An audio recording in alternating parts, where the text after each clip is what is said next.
नमस्कार, मैं कुमकुम तिवारी भुवन मालती शिक्षक प्रशिक्षण महाविद्यालय मोतिहारी से आज मैं डीएलएड प्रथम वर्ष के लिए पठन या वाचन का अर्थ लेकर उपस्थित हुई हूँ। पठन का सबसे पहले हम पठन का अर्थ जानेंगे। पठन को अंग्रेजी में रीडिंग भी कहते हैं।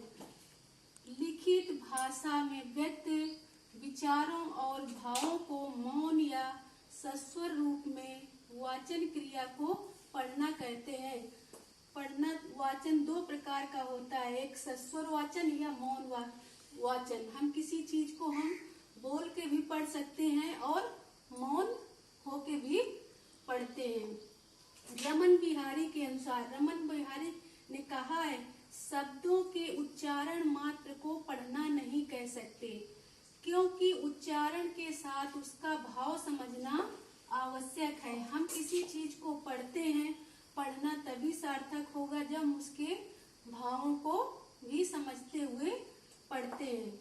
वाचन शिक्षण की कई विधियां हैं। इन विधियों के माध्यम से बच्चों को पढ़ना सिखाया जाता है या वाचन करना सिखाते हैं। सबसे पहली विधि है वर्णबोध विधि। वर्णबोध विधि वह विधि है जिसके माध्यम से हम बच्चों को सबसे पहले स्वरों का ज्ञान, फिर स्वर जो हमारे आ ई उ स्वर होते हैं उनका ज्ञान कराते हैं, फिर व्यंजनों का ज्ञान कराते हैं। व्यंजन वो होते हैं का, खा, गा, घा, फिर व्यंजन का ज्ञान कराते हैं, फिर मात्राओं का ज्ञान कराते हैं। दूसरी विधि है ध्वनि साम्य विधि। ध्वनि साम्य विधि के अंतर्गत बालकों को एक ही ध्वनि के शब्द सिखाए जाते हैं, जैसे राम, नाम, रमन, नमन, कमल, ये सारे इत्यादि शब्द ध्वनि साम्य विधि के अंतर्गत सिखाए जाते हैं। स्वरोच्चारण विधि। स्वरोच्चारण विधि के अंतर्गत अक्षरों एवं शब्दों स्वर ध्वनियों के अनुसार सिखाया जाता है। इसमें स्वरों और अक्षरों का ज्ञान ध्वनियों के माध्यम से सिखाते हैं, जैसे का, की, कु, के, ऐसे शब्द स्वरों को हम सिखाते हैं। अगली विधि है देखो और कहो विधि। देखो और कहो विधि के अंतर्गत हम बच्चों को सबसे पहले चित्र दिखाते हैं। चित्रों को दिखाकर उनसे हम चित्रों को दिखाकर पढ़ना सिखाया जाता है। अगली है संपर्क विधि। संपर्क विधि या सहचर विधि।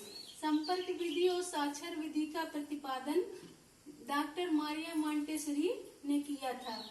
उन्होंने सबसे पहले बच्चों को खिलौनों के माध्यम से, चित्रों के माध्यम से चित्रों को दिखाकर पढ़ना सिखाया जाता है। छोटे छोटे चित्रों के माध्यम से बच्चों को पढ़ना सिखाते हैं। कहानी विधि। कहानी विधि के द्वारा बच्चों को पढ़ना सिखाया जाता है। अगली है वाक्य विधि। इस विधि के अंतर्गत बच्चों को सबसे पहले वाक्य पढ़ना, फिर अक्षर, फिर शब्द पढ़ना सिखाए जाते हैं। अगली है यांत्रिक विधि। यांत्रिक विधि का मतलब यंत्रों के द्वारा बच्चों को पढ़ना सिखाते हैं। ग्रामोफोन, लिंगुआफोन के द्वारा। इससे बच्चे जो गलत उच्चारण करते हैं उनको सही उच्चारण करना सिखाया जाता है। धन्यवाद।